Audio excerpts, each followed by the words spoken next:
Selamat pagi pendengar di seluruh Indonesia. Sebagaimana biasa, Anda kembali bersama dengan saya, Dr. Suhento Liau dan istri.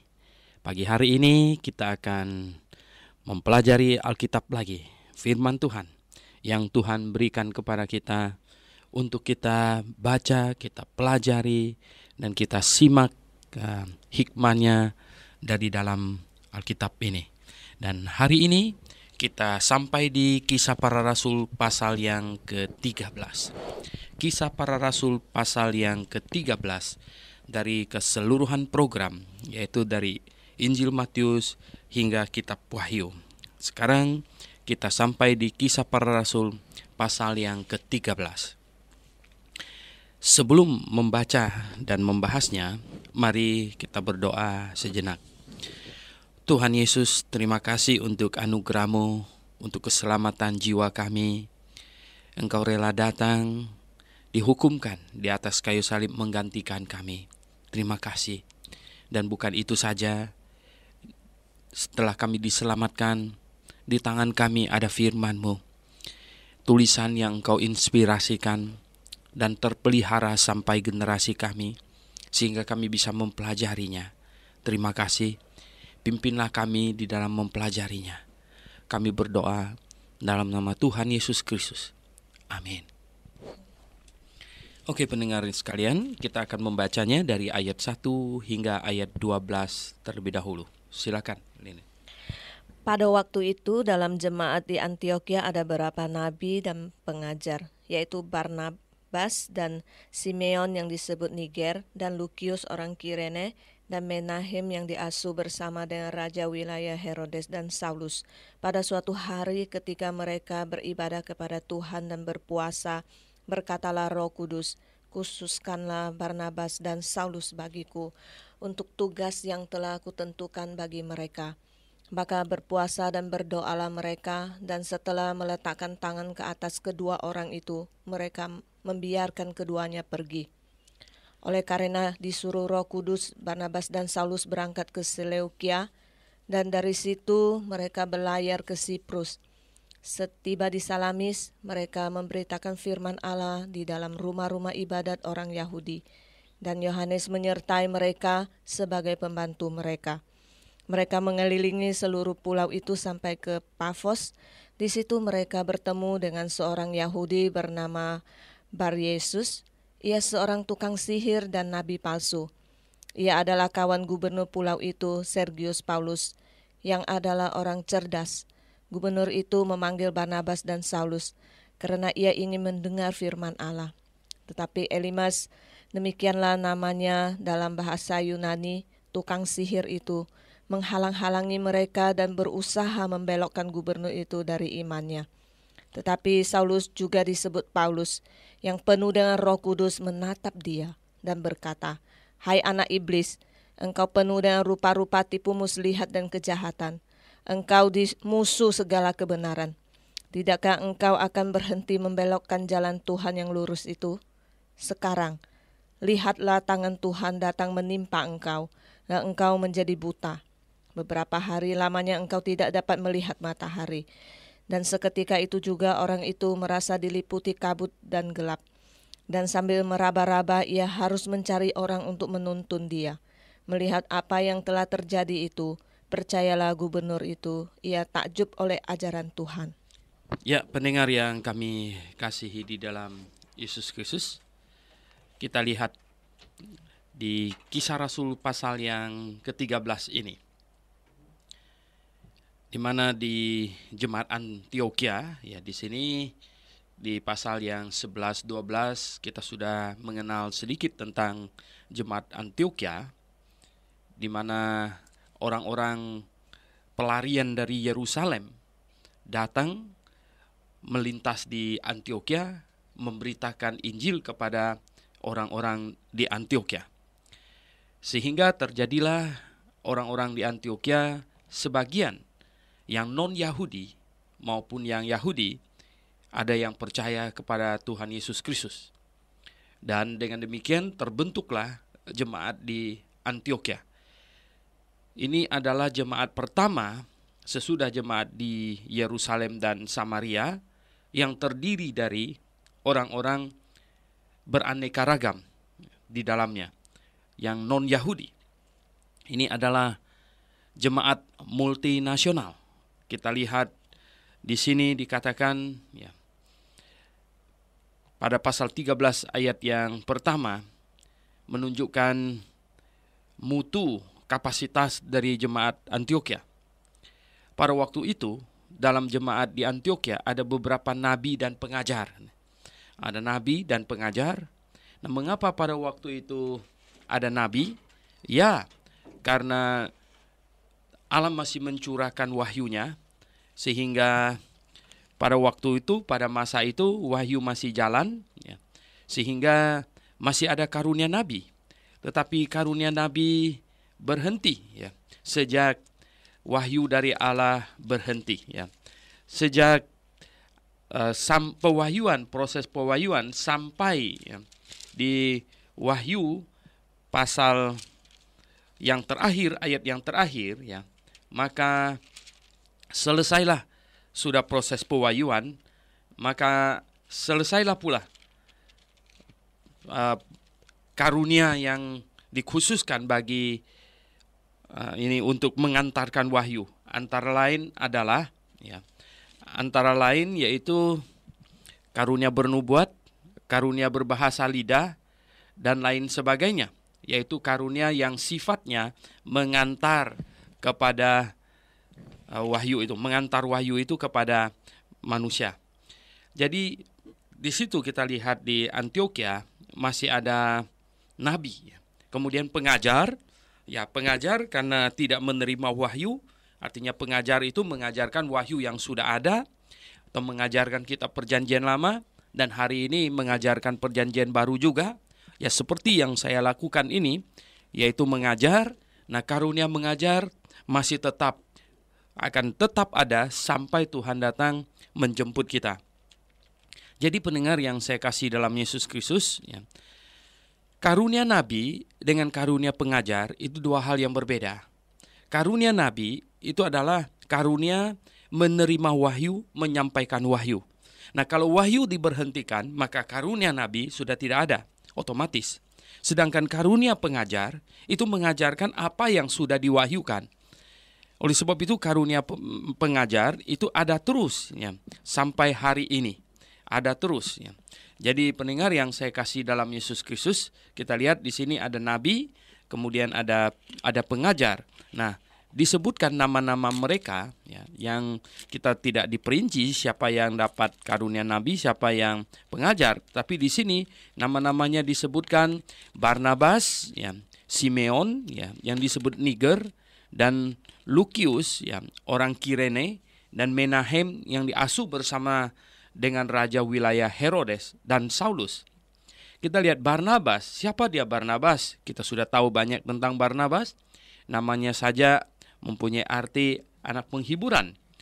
Dan dia adalah mungkin saudaranya Maria, yang dimana Petrus dilepaskan oleh malaikat yang kemarin itu, ya, yang pasal 12. Dan Petrus langsung pergi, ya.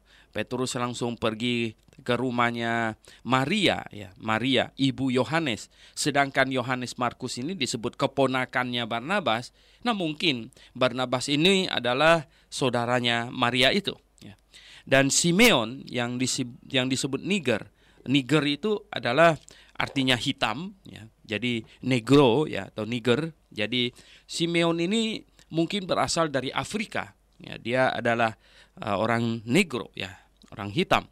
Dan Lukius, ya, orang Kirene, ya. Lukius orang Kirene. Kirene itu di utara benua Afrika, ya. Jadi Kirene, ya, orang jauh sekali. Dan kemudian ada satu lagi disebut di sini Menahem, ya, Menahem.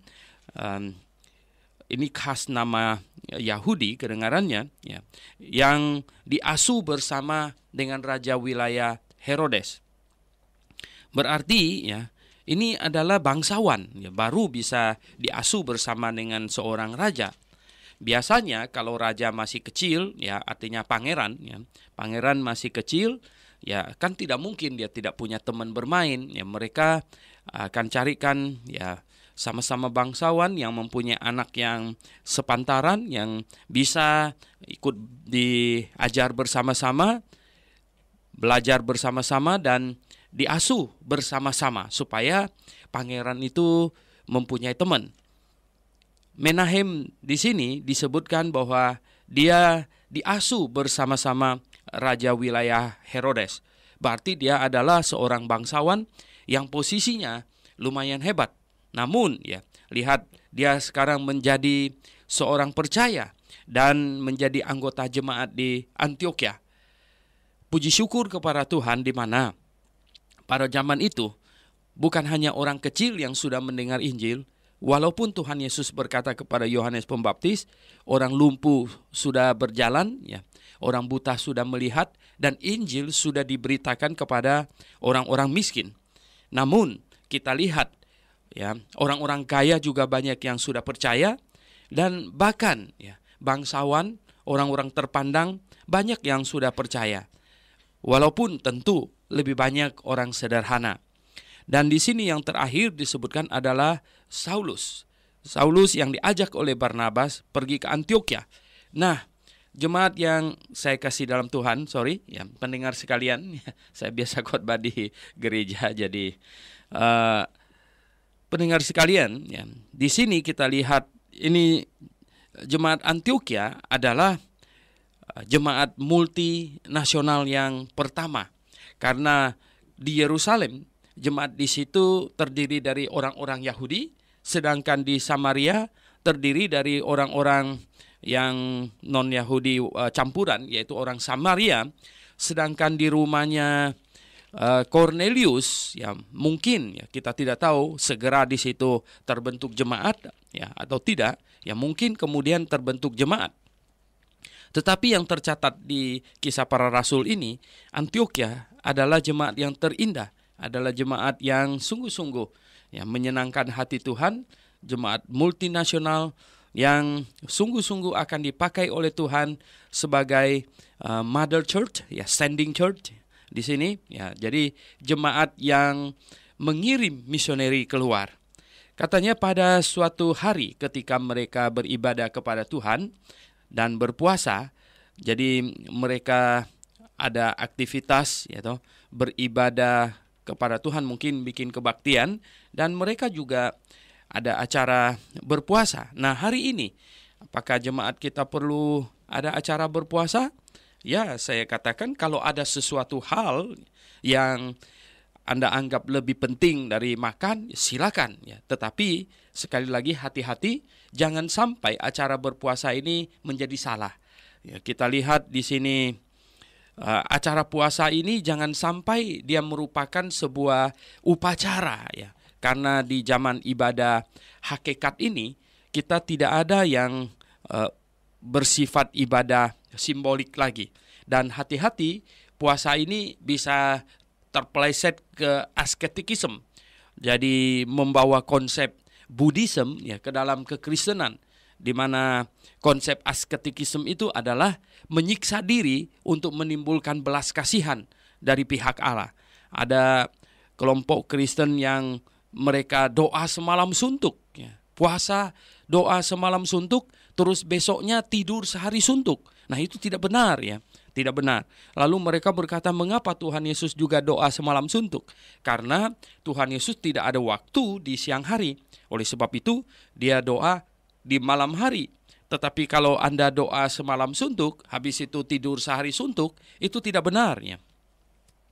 Oleh sebab itu, pendengar yang saya kasih dalam Yesus Kristus, kita tidak boleh terpeleset ya ke dalam faham asketikismenya Buddhism. Harus hati-hati. Juga jangan membuat ini doa ini ya.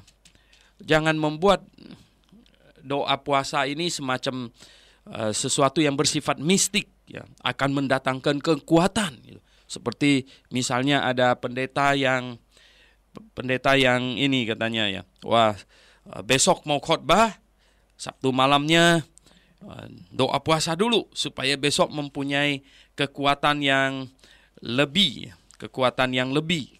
Nah, ini konsep mistik sebenarnya. Tidak ada yang macam begitu di dalam kekristenan bahwa habis doa puasa kemudian besoknya mempunyai kekuatan, ya, matanya bersinar-sinar begitu. Tidak ada. Ya, tidak ada begitu.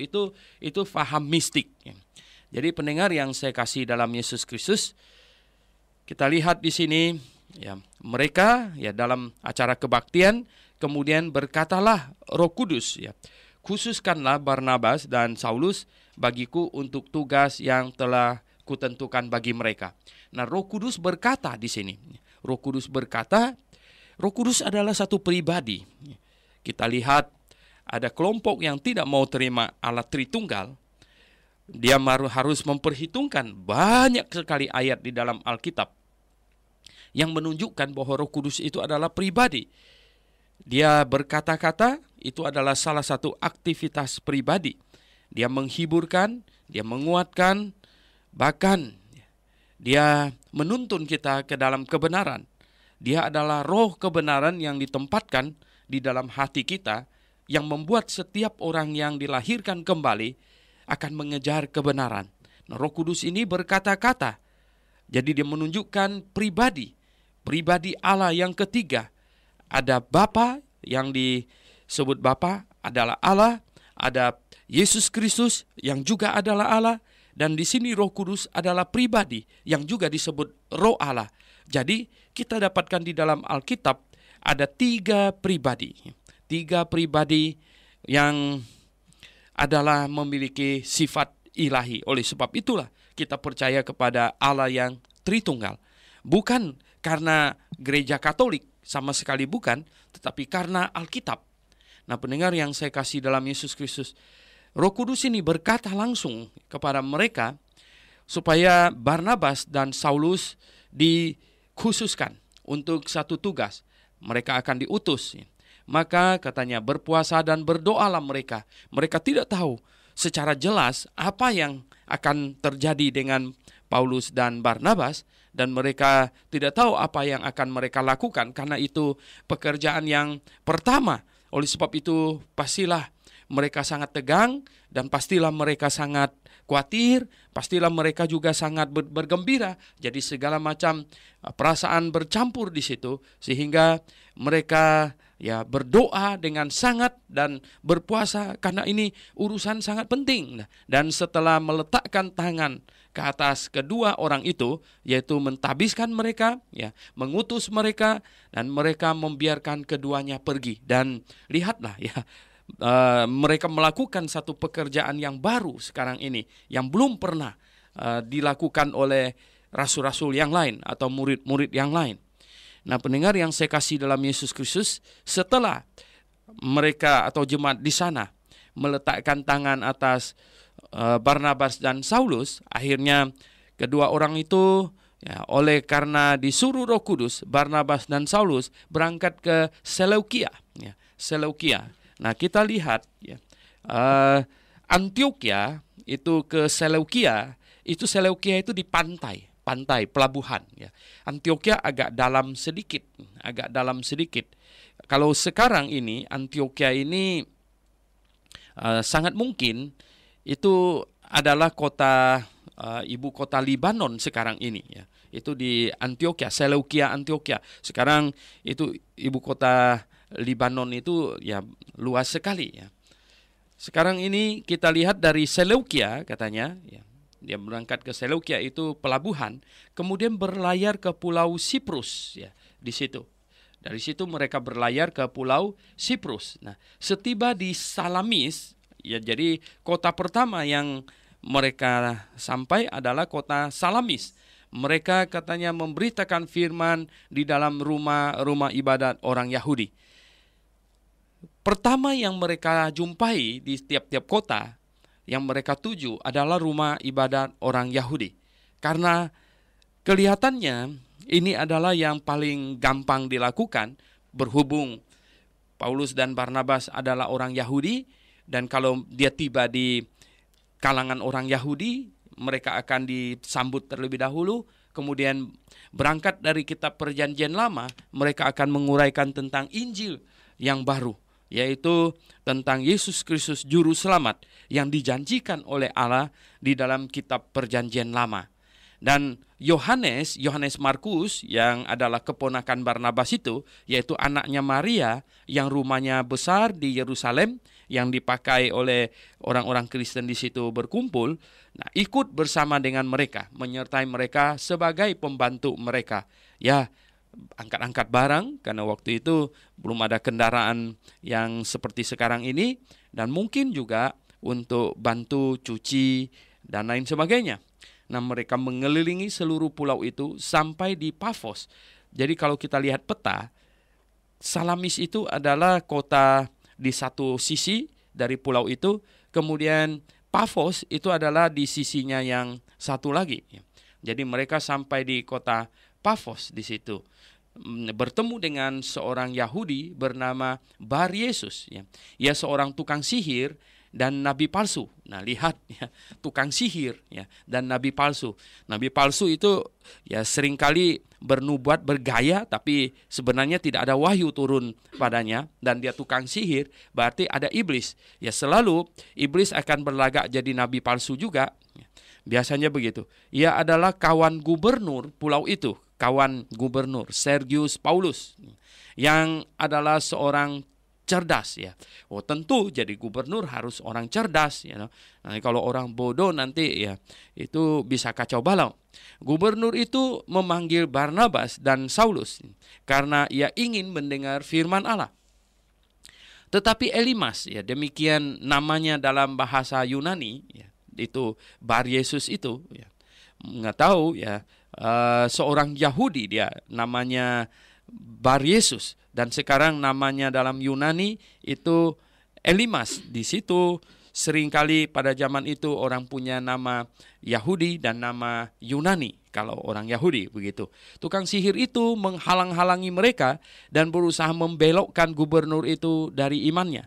Mungkin ketika Paulus memberitakan Injil, mereka sedang berkhotbah begitu menjelaskan tentang Tuhan Yesus. Elimas ini, Bar Yesus ini nyeletuk ya untuk menghalang-halangi, sehingga Paulus merasa geram, mungkin ini orang nyeletuk yang nggak benar gitu ya, berusaha membelokkan, sehingga katanya Saulus jadi geram ya. Tetapi Saulus ya juga disebut Paulus. Nah, lihat, mulai di sini dia banyak disebut Paulus, mungkin karena sekarang dia sedang melaksanakan misi di kalangan orang Yunani. Oleh sebab itu dia daripada dipanggil Saulus, dia dipanggil Paulus. Itu nama yang lebih berbau Yunani ya, yang penuh dengan Roh Kudus menatap dia. Jadi bayangkan ya, Paulus kan saking geramnya, jadi dia tatap Elimas itu mungkin dengan mata yang tajam begitu ya. Dia lihat dia ya, dan berkata, "Hai anak iblis," gitu, nggak tanggung-tanggung ya. Anak iblis, dia bilang, "Engkau penuh dengan rupa-rupa tipu, muslihat dan kejahatan ya. Engkau musuh segala kebenaran." Waduh ya, tidakkah engkau akan berhenti membelokkan jalan Tuhan yang lurus itu? Sekarang lihatlah, tangan Tuhan datang menimpa engkau, dan engkau menjadi buta beberapa hari lamanya. Engkau tidak dapat melihat matahari. Bukan dimarahin dulu, kemudian baru kebetulan jadi buta ya. Tetapi ini Paulus betul-betul berkata, engkau akan buta gitu ya. Engkau akan buta beberapa hari. Ini untuk memperlihatkan kepada Sergius Paulus ini gubernur ya, untuk melihat ya, betul ya, bahwa orang yang datang memberitakan Injil kepadanya adalah utusan dari Allah. Dan seketika itu juga orang itu merasa diliputi kabut dan gelap, dan sambil meraba-raba ia harus mencari orang untuk menuntun dia. Nah, melihat apa yang telah terjadi itu, percayalah gubernur itu, ia takjub oleh ajaran Tuhan. Betul ya, dia harus takjub karena Elimas ini sekarang sudah meraba-raba. Dan pendengar yang saya kasih dalam Yesus Kristus, betapa banyaknya hamba Tuhan ya, yang tidak mengerti kebenaran, ingin memiliki kuasa seperti yang dimiliki oleh Paulus itu.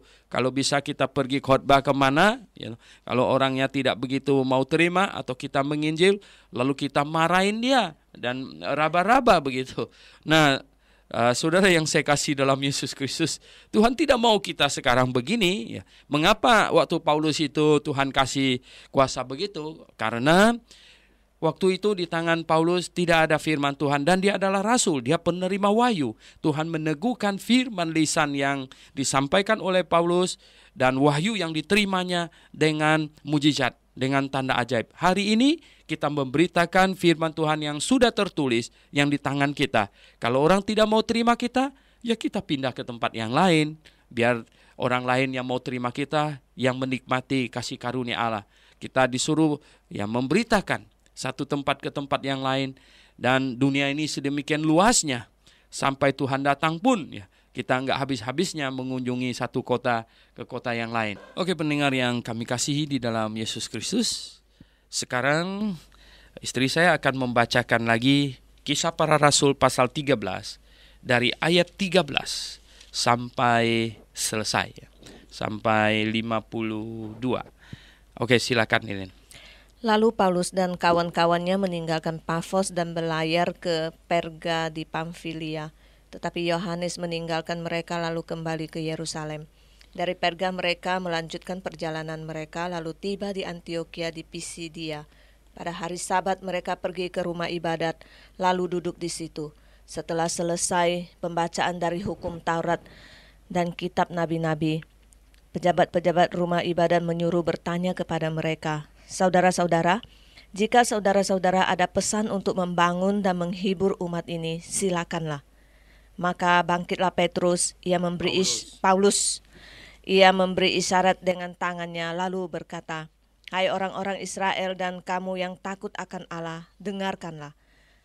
Allah umat Israel ini telah memilih nenek moyang kita dan membuat umat itu menjadi besar. Ketika mereka tiba di Mesir sebagai orang asing, dengan tangannya yang luhur ia telah memimpin mereka keluar dari negeri itu. 40 tahun lamanya ia sabar terhadap tingkah laku mereka di padang gurun. Dan setelah membinasakan 7 bangsa di tanah Kanaan, ia membagi-bagikan tanah itu kepada mereka untuk menjadi warisan mereka. Selama kira-kira 450 tahun sesudah itu ia memberikan mereka hakim-hakim sampai pada zaman Nabi Samuel.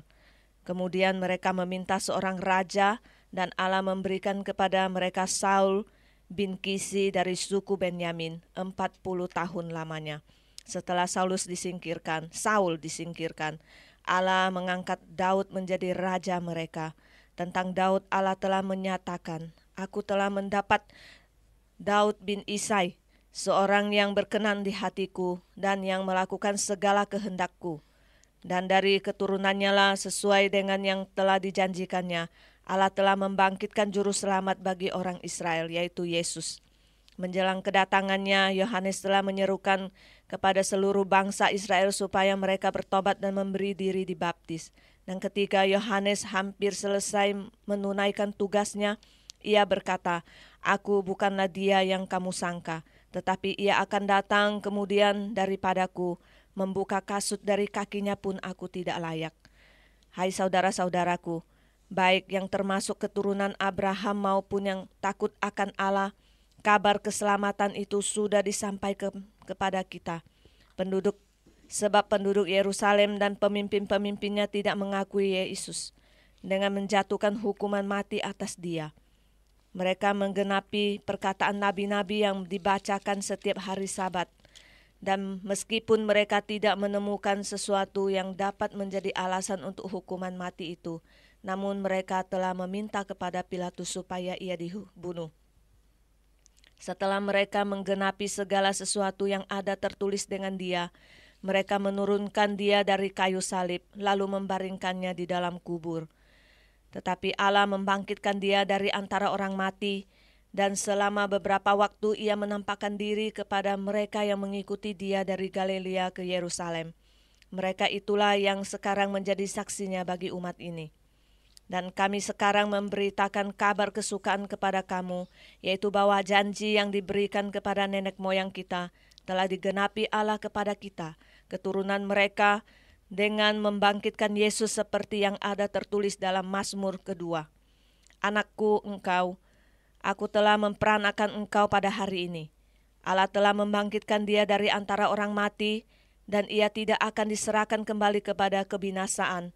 Hal itu dinyatakan oleh Tuhan dalam firman ini. Aku akan menggenapi kepadamu janji-janji yang kudus, yang dapat dipercayai, yang telah kuberikan kepada Daud. Sebab itu, ia mengatakan dalam Mazmur yang lain, engkau tidak akan membiarkan orang kudusmu melihat kebinasaan. Sebab Daud melakukan kehendak Allah pada zamannya, lalu ia mangkat dan dibaringkan di samping nenek moyangnya, dan ia memang diserahkan kepada kebinasaan. Tetapi Yesus yang dibangkitkan Allah tidak demikian. Jadi ketahuilah, hai saudara-saudara, oleh karena dialah maka diberitakan kepada kamu pengampunan dosa, dan di dalam dialah setiap orang yang percaya memperoleh pembebasan dari segala dosa yang tidak dapat kamu peroleh dari hukum Musa. Karena itu waspadalah, supaya jangan berlaku atas kamu apa yang telah dikatakan dalam kitab nabi-nabi. Ingatlah, hai kamu penghina-penghina, tercenganglah dan lenyaplah, sebab aku melakukan suatu pekerjaan dalam zamanmu, suatu pekerjaan yang tidak akan kamu percayai jika diceritakan kepadamu. Ketika Paulus dan Barnabas keluar, mereka diminta untuk berbicara tentang pokok itu pula pada hari Sabat berikutnya. Setelah selesai ibadah, banyak orang Yahudi dan penganut-penganut agama Yahudi yang takut akan Allah mengikuti Paulus dan Barnabas. Kedua rasul itu mengajar mereka dan menasihati supaya mereka tetap hidup di dalam kasih karunia Allah. Pada hari Sabat berikutnya datanglah hampir seluruh kota itu berkumpul untuk mendengar firman Allah. Akan tetapi ketika orang Yahudi melihat orang banyak itu, penuhlah mereka dengan iri hati dan sambil menghujat, mereka membantah apa yang dikatakan oleh Paulus. Tetapi dengan berani Paulus dan Barnabas berkata, memang kepada kamulah firman Allah harus diberitakan lebih dahulu, tetapi kamu menolaknya dan menganggap dirimu tidak layak untuk beroleh hidup yang kekal. Karena itu kami berpaling kepada bangsa-bangsa lain, sebab inilah yang diperintahkan kepada kami. Aku telah menentukan engkau menjadi terang bagi bangsa-bangsa yang tidak mengenal Allah, supaya engkau membawa keselamatan sampai ke ujung bumi. Mendengar itu bergembiralah semua orang yang tidak mengenal Allah, dan mereka memuliakan firman Tuhan. Dan semua orang yang ditentukan Allah untuk hidup yang kekal menjadi percaya. Lalu firman Tuhan disiarkan di seluruh daerah itu. Orang-orang Yahudi menghasut perempuan-perempuan terkemuka yang takut akan Allah dan pembesar-pembesar di kota itu, dan mereka menimbulkan penganiayaan atas Paulus dan Barnabas dan mengusir mereka dari daerah itu.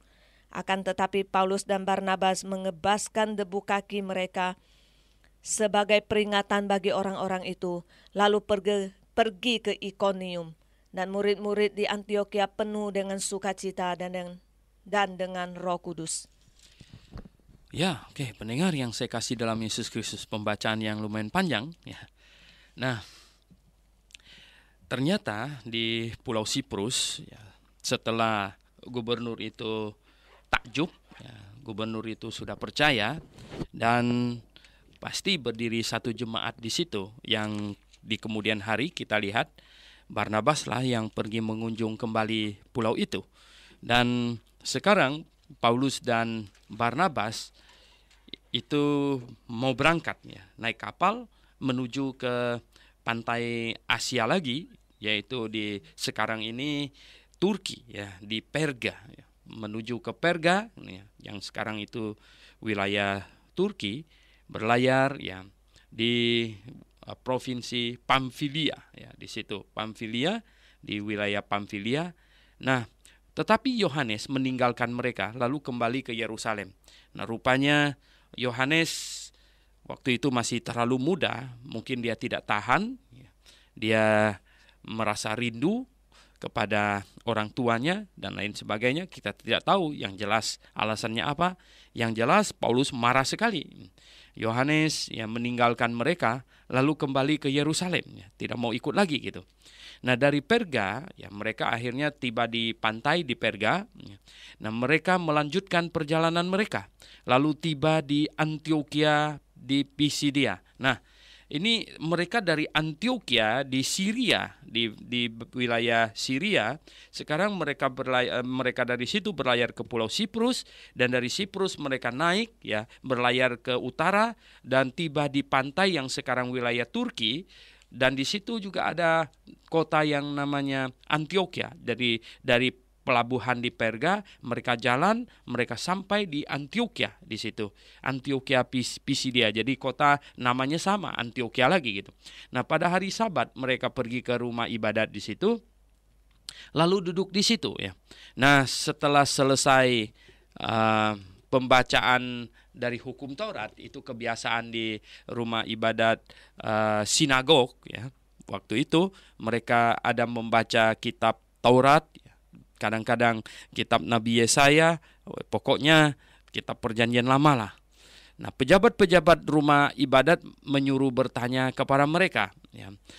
Biasanya kalau ada tamu, ya, mereka lihat ini orang Yahudi juga, apalagi datangnya dari wilayah Palestina, dari Yerusalem, sehingga mungkin ada membawa pesan atau mau menguraikan sesuatu, dipersilakan. Sehingga mereka berkata, saudara-saudara, jikalau saudara-saudara ada pesan untuk membangun dan menghibur umat ini, silakanlah.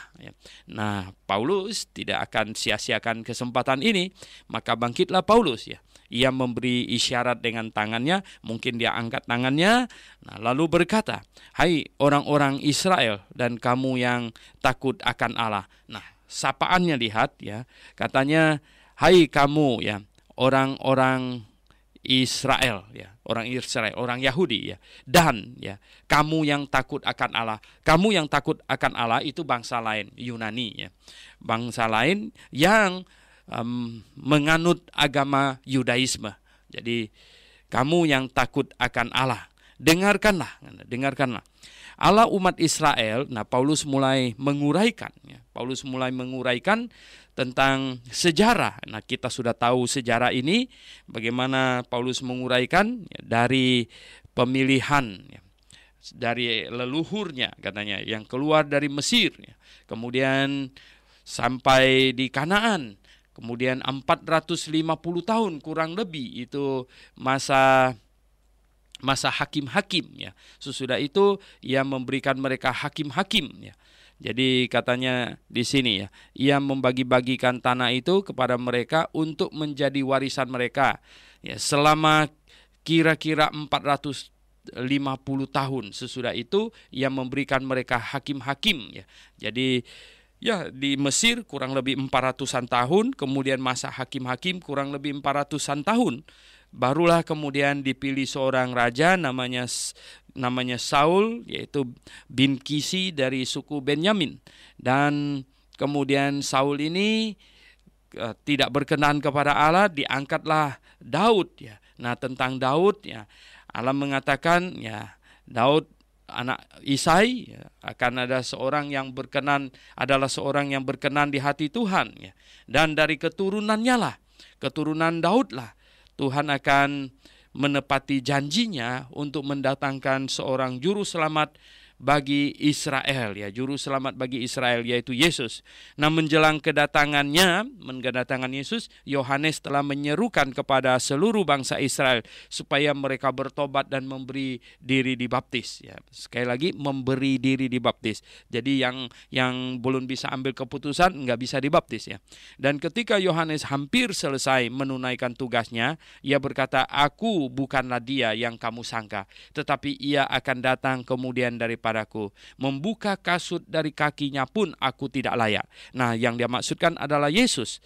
Nah, hai saudara-saudaraku, ya, Paulus menyimpulkan, baik yang termasuk keturunan Abraham maupun yang takut akan Allah. Selalu dia menyapa dua grup orang. Yang keturunan Abraham, orang Yahudi, dan yang takut akan Allah, itu adalah bangsa non-Yahudi yang ikut berbakti di situ. Jadi penganut agama Yahudi. Kabar keselamatan itu sudah disampaikan kepada kita. Nah, sebab penduduk Yerusalem dan pemimpin-pemimpinnya tidak mengakui Yesus. Nah, dengan menjatuhkan hukuman mati atas dia, mereka menggenapi perkataan nabi-nabi yang dibacakan setiap hari Sabat. Jadi, Paulus sekarang menekankan bahwa tindakan para pemimpin mereka di Yerusalem, orang Yahudi itu, yang menolak Yesus, menjatuhkan dia hukuman, itu justru menggenapkan perkataan nabi-nabi yang dibacakan setiap hari Sabat, yaitu kitab Perjanjian Lama. Dan meskipun mereka tidak menemukan sesuatu yang dapat menjadi alasan untuk hukuman mati itu, namun mereka telah meminta kepada Pilatus supaya ia dibunuh. Dan setelah mereka menggenapi segala sesuatu yang ada tertulis tentang dia, mereka menurunkan dia dari kayu salib, lalu membaringkannya di dalam kubur. Tetapi Allah membangkitkan dia dari antara orang mati. Ya, nah ini Paulus bercerita, dan selama beberapa waktu ia menampakkan diri kepada mereka yang mengikuti dia dari Galilea ke Yerusalem. Nah, yang dimaksud itu adalah 12 orang murid itu. Ya, 12 orang murid, karena Yudas juga sudah digantikan. Jadi mereka yang mengikuti dia dari Galilea ke Yerusalem. Mereka itulah yang sekarang menjadi saksinya bagi umat ini. Nah, 12 orang rasul itu adalah saksi mata. Jadi pendengar yang saya kasih dalam Yesus Kristus, kita bukan saksi mata. Dan sebenarnya yang Tuhan mau kita lakukan adalah kita bersaksi menyampaikan apa yang kita dengar dari mereka ini. Jadi sekarang ini kita menyampaikan kesaksian dari para rasul. Dan kami sekarang memberitakan kabar kesukaan kepada kamu, yaitu bahwa janji yang diberikan kepada nenek moyang kita telah digenapi Allah kepada kita. Janji Allah untuk kirim juru selamat kepada umat manusia sejak Adam dan Hawa jatuh ke dalam dosa, Allah rencana atau Allah janjikan untuk kirim juru selamat ini digenapi di dalam Yesus Kristus. Keturunan mereka dengan membangkitkan Yesus seperti yang tertulis dalam Mazmur kedua, yaitu di dalam Mazmur pasal yang kedua ayat 7 ya. Katanya, anakku engkau, aku telah memperanakkan engkau pada hari ini. Jadi Tuhan Yesus disebut anak Allah. Allah telah membangkitkan dia dari antara orang mati dan seterusnya. Paulus menjelaskan itu ya. Menjelaskan bahwa Tuhan Yesus menggenapi kitab Perjanjian Lama yang mereka baca tiap-tiap hari Sabat itu. Dan katanya di sini di Mazmur yang lain juga berkata, aku akan menggenapi kepadamu janji-janji yang kudus, yang dapat dipercayai, yang telah kuberikan kepada Daud. Nah, sebab itu ia mengatakan dalam Mazmurnya yang lain, Mazmur yang lain, engkau tidak akan membiarkan orang kudusmu melihat kebinasaan. Nah, ini terdapat di dalam di ayat ini ya, di Mazmur pasal 16 ayat 10 ini, engkau tidak akan membiarkan orang kudusmu melihat kebinasaan. Nah, sebab Daud melakukan kehendak Allah pada zamannya, lalu ia mangkat, ya dia mati dan dibaringkan di samping nenek moyangnya, dan ia memang diserahkan kepada kebinasaan. Jadi siapakah yang dimaksudkan oleh Mazmur yang diucapkan oleh Daud itu? Kalau Daud sendiri binasa gitu, tetapi Yesus yang dibangkitkan Allah. Nah, berarti apa yang diucapkan oleh Daud itu adalah untuk Yesus, tetapi Yesus yang dibangkitkan Allah tidak demikian ya, dia tidak dibiarkan untuk melihat kebinasaan. Jadi ketahuilah hai saudara-saudara, oleh karena dialah maka diberitakan kepada kamu pengampunan dosa.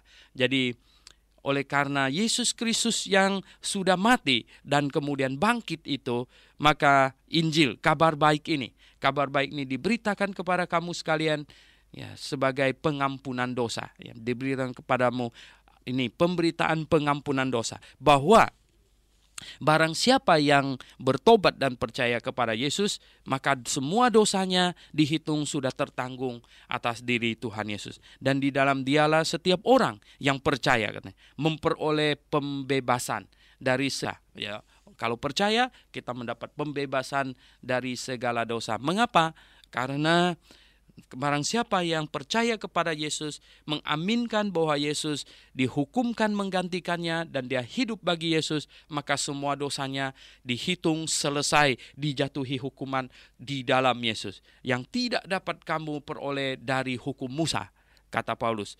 Nah, memang sebagian orang yang tidak mau percaya akan marah mendengar perkataan ini bahwa itu tidak dapat diperoleh dari hukum Musa. Nah, karena itu waspadalah supaya kamu jangan berlaku atas kamu apa yang telah dikatakan dalam kitab nabi-nabi, yaitu menjadi bebal ya.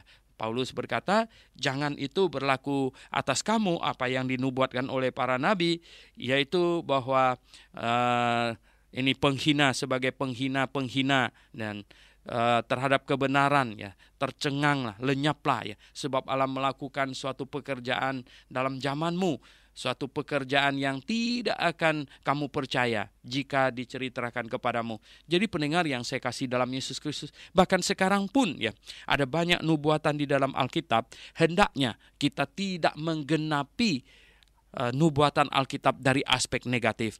Jadi pendengar yang saya kasih dalam Yesus Kristus, hati-hatilah ya, hati-hati ya, amati hidupmu dan selalu introspeksi. Jangan sampai kita menggenapkan nubuatan Alkitab, nubuatan yang negatif ya. Jangan kita menjadi penggenap nubuat negatif Alkitab gitu. Ketika Paulus dan Barnabas keluar, nah mereka diminta, lihat, rupanya ada kelompok orang yang menjadi tertarik hatinya dengan apa yang disampaikan oleh Paulus itu. Dan orang itulah yang ditentukan Allah untuk hidup yang kekal di ayat yang ke-48. Jadi mereka ada keinginan, ada kerinduan untuk memahami kebenaran. Mereka diminta untuk berbicara tentang pokok itu pada hari Sabat berikutnya. Nah, setelah selesai beribadah, banyak orang Yahudi, ini sudah Sabat berikutnya ya, orang Yahudi dan penganut agama Yahudi yang takut akan Allah mengikuti Paulus dan Barnabas. Kedua rasul itu mengajar mereka dan menasehati supaya mereka tetap hidup di dalam kasih karunia Allah. Jadi pasti Paulus dan Barnabas banyak mengajar di situ. Pada hari Sabat berikutnya datanglah hampir seluruh kota. Ya bayangkan hampir seluruh kota. Ya tentu kota itu tidak terlalu besar ya, berkumpul untuk mendengar firman Allah. Nah, akan tetapi ketika orang Yahudi melihat orang banyak itu, nah penuhlah mereka dengan iri hati dan sambil menghujat mereka membantah apa yang dikatakan oleh Paulus. Lihatlah iri hati membusukkan ya tulang ya, membusukkan segala-gala itu. Iri hati ya, iri hati akan menyebabkan muka muram, hati panas, apa yang terjadi pada Kain sehingga dia membunuh Habel. Jadi pendengar yang saya kasih dalam Yesus Kristus, ya kita tidak boleh melihat orang lain maju, ya pelayanannya maju, lalu kita iri hati. Nah pendengar yang saya kasih dalam Yesus Kristus, kita melihat ya pelayanan yang tentu, ya kita mau melihat pelayanan benar sesuai dengan Alkitab. Bahkan kalau pelayanannya benar sesuai dengan Alkitab, kita mendukung, kita mendoakan ya.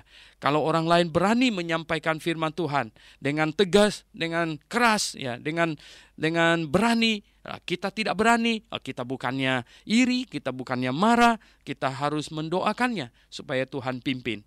Nah, pendengar yang saya kasih dalam Yesus, di sini lihat orang-orang Yahudi iri hati dan dari iri hatinya maka mereka menghujat katanya, mereka membantah apa yang dikatakan oleh Paulus. Ya tentu secara tidak alkitabiah, artinya tidak sesuai dengan kitab Perjanjian Lama. Dan mereka bisa berbelit-belit, bisa melakukan hal yang sangat merugikan pelayanan Paulus dan Barnabas waktu itu. Tetapi dengan berani Paulus dan Barnabas berkata, memang kepada kamulah firman Allah harus diberitakan lebih dahulu, tetapi kamu menolaknya dan menganggap dirimu tidak layak untuk beroleh hidup yang kekal. Nah, banyak orang yang demikian ya, dia menganggap dirinya tidak layak memperoleh hidup yang kekal. Seharusnya dia percaya, namun mengapa? Karena iri hati dia tidak mau terima itu. Karena itu kami berpaling kepada bangsa-bangsa lain, sebab inilah yang diperintahkan kepada kami. Nah, aku telah menentukan. Jadi di sini kita lihat ya, di Yesaya pasal 49 ayat 6 ada nubuat lagi yang dibacakan atau dikutip oleh Paulus. Aku telah menentukan engkau menjadi terang bagi bangsa-bangsa yang tidak mengenal Allah, supaya engkau membawa keselamatan sampai ke ujung bumi ya.